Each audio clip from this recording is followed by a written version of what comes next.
ఓం శ్రీ గురుభ్యో నమః. శ్రీ భాగవత రసామృతం. నారద యుధిష్ఠిర సంవాదంలో ఇప్పటి వరకు శిశుపాల దంతవృత్తుల గురించి విన్నాము. భగవంతుడు రాగద్వేషాలకు అతీతుడు కదా. హిరణ్యకశిపుల శిశుపాల దంతవృత్తులు వంటి వారిని ఏ భావంతో సంహరించాడు అని ధర్మరాజు నారదుల వారిని ప్రశ్నించాడు. బద్ధవైరం గల శిశుపాలునికి శ్రద్ధాభక్తులతో పూజించే భక్తునికి ఒకే రకమైన ముక్తి లభిస్తుందా? శిశుపాల దంతవృత్తులు ప్రతిక్షణం భగవంతుణ్ణి ద్వేషిస్తూనే స్మరిస్తూ వచ్చారు. ఇలాంటి తీవ్రమైన వైరభక్తి కలవారికి నిరంతరము భగవానుని గురించే చింతిస్తూ ఉండటం వల్ల వారి నిరంతర స్మరణ వలన 3 జన్మలలో మోక్షం లభించింది.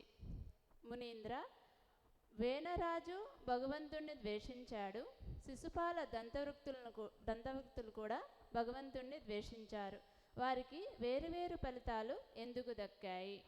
వేనరాజు భగవంతుణ్ణి ద్వేషించాడు. అతడు భగవంతుడు లేడన్న స్థిరబుద్ధితో ఉన్న నాస్తికుడు.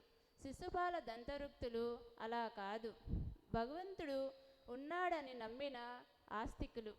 ప్రతిక్షణం కృష్ణుణ్ణి ద్వేషంతోనైనా స్మరించిన వారు.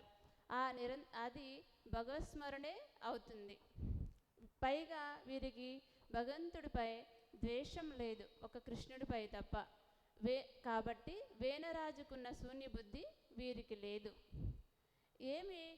అదే వీరిద్దరు భేదం. దీనికి కారణం వీరి పూర్వజన్మ వాసనలే. ఏమిటి వీరి గత జన్మల్లో పొందిన శాపం? మునీంద్ర, వీరు పూర్వజన్మలో జయ విజయులుగా వైకుంఠంలో విష్ణుపదంలోని విష్ణు పారిషదులైన ద్వారపాలకులు, సాయుధ్య స్థితిని పొందిన వారే. కానీ శాపం కారణంగా భగవంతుని యందు వైరబుద్ధి కలిగింది. కానీ వేనరాజు అలా కాదు, స్వభావరీత్యా నాస్తికుడు. జయ విజయులలో శాపకారణములైన రజోతమో గుణాలు ఎలా వృద్ధి పొందాయి? జీవుడు రాగద్వేష ఫలాలను తప్పక అనుభవించాల్సిందే అని వీరి జన్మల గాథ తెలుపుతున్నది. విచక్షణతో ఆలోచించి చూస్తే భగవంతుడైన మరెవరైనా దుఃఖాన్ని కొని తెచ్చుకోరు. చివరకు దుర్మార్గుడైన సుఖాన్నే కోరుకుంటాడు. ఆ సుఖం తన అహంకారంలోనూ, అధికారం, గర్వం, ఆధిపత్యం చలాయించటంలోనూ ఉందని అనుకుంటాడు. కానీ అది నిజమైన సుఖం కాదు. మరి దాని వలన రాగద్వేషాలను కొని తెచ్చుకుంటాడు.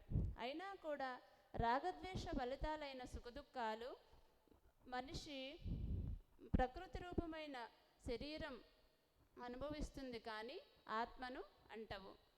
అయినా విచక్షణతో ఆలోచిస్తే భగవానుడు జీవుల్లోని కామక్రోధాలకు, రాగద్వేషాలకు కారణం కాదు, వారి యొక్క మోక్షానికే కారణమని అర్థమవుతుంది. ఇది తెలియని వారు తాము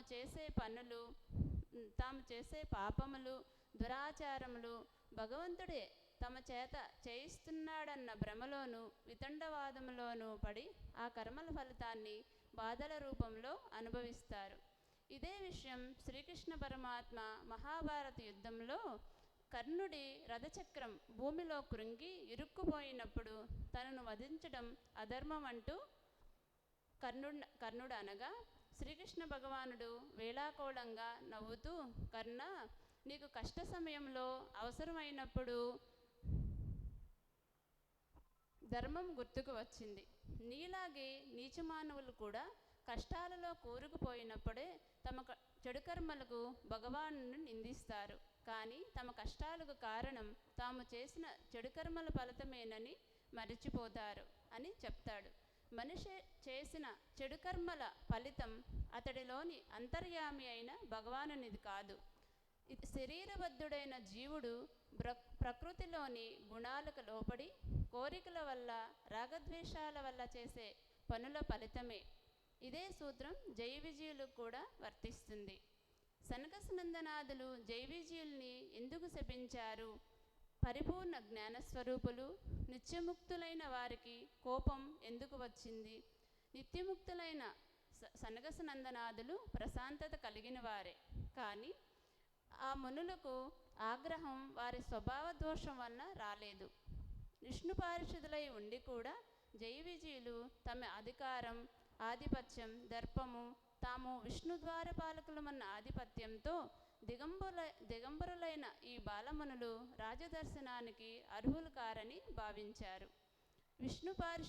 ఆ కర్మదోషం మునుల ఆత్మయందు ఆగ్రహాన్ని కలిగించింది. ఇది మునులలోని దోషం కాదు.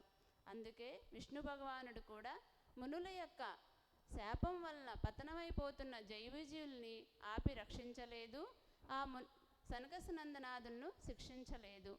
దీనిని బట్టి మనం తెలుసుకోవాల్సింది ఏమిటంటే, రాగద్వేషాలను అదుపులో పెట్టుకోకపోతే కనుక దాని యొక్క చెడు కర్మ ఫలితాన్ని అనుభవించాల్సి వస్తుంది. జీవుల్లోని రాగద్వేషాలకు భగవంతుడు బాధ్యుడు కాదు.